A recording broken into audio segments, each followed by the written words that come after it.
Hi, this is Dave Poltrack, President of CBS Vision and Chief Research Officer of CBS Corporation with ARF at CES. Believe it or not, I learned something new about you in the last few days, which is that you graduated from Notre Dame magna cum laude in history. And so I'm wondering how you got from history to here. So I always thought I was going to be a lawyer. Okay. Between my junior and senior years of college, I actually got to see what goes on in law firms. It was horrifying. I said, I can't possibly do this. I have to find something else to do. And at that time, I was my wife and I, who was then my fiance, were playing tennis regularly with a young couple. They were both actually named Pat McGrath, and Pat McGrath was the founder of Case Cronin McGrath, one of the hottest agencies at the time in New York in the advertising business. And he was telling me what he did, and I said, well, that sounds like fun. So I said, well, I guess I'll just try to get into advertising. I went on that normal spring break blitz of interviews and ended up getting job offers and became a member of the media department of Ted Bates Advertising. As soon as I got into their operation and started buying media, I realized I wanted to be on the other side selling media. And within a year and a half, I made the transition over to CBS, and here we are 46 years later, and I'm still here. I think that people would look at your career and it's breathtakingly successful. I wonder, were there ever times when you lost faith or you felt, frustrated or had a like, God forbid, a failure? And how did you handle those points in time when things maybe weren't going so well? You didn't see your way clear to the other side. Yes, there were steps along the way that were precarious, to say the least. There was good word. I was in the sales organization of CBS. That's where I came in, and I was in charge of market research and marketing services and providing research support to the sales department. And we had a major, large corporate research department that had a tremendous reputation and did all the programming research and everything. It was very well known. And the longtime leader of that retired, and they were looking for someone to replace that person. And I just decided I didn't want to work I had my own vision of what research was, and I didn't want to work for anyone, particularly somebody who had more of an academic ivory tower view of research. I saw the application aspect of research. So I took a big step and I turned it down. And I said, no, I'm not going to make that move.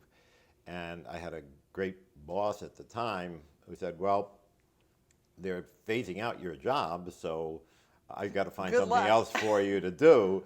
So he says, we have this big project, so I'm going to put you on this big project that's a 3-month project.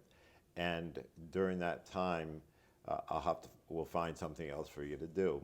Well, that project ended up being a project to come across with a plan to turn the sales orientation of the network sales, then the television station sales department, into a marketing orientation.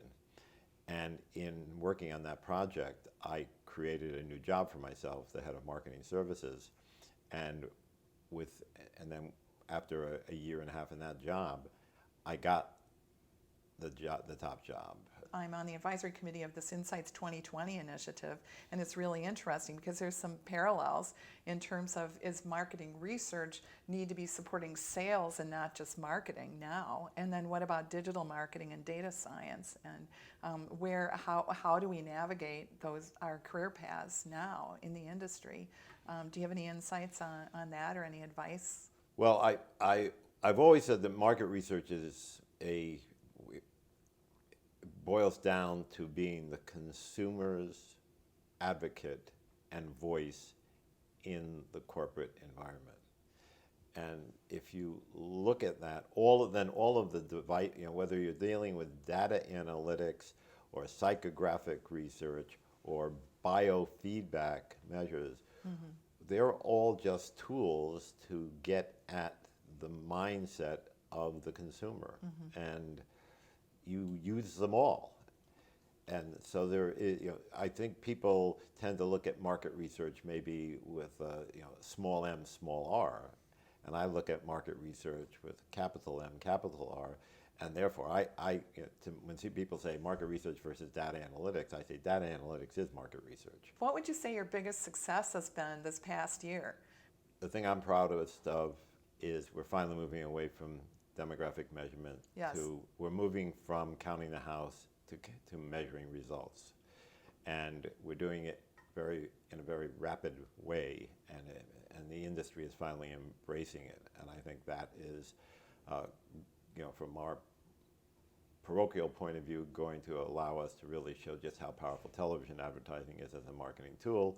From the bigger perspective, from the Advertising Research Foundation perspective and my role in the Marketing Science Institute, it's going to demonstrate how important advertising is to building brand equity and as a driver of the economy. Yes. And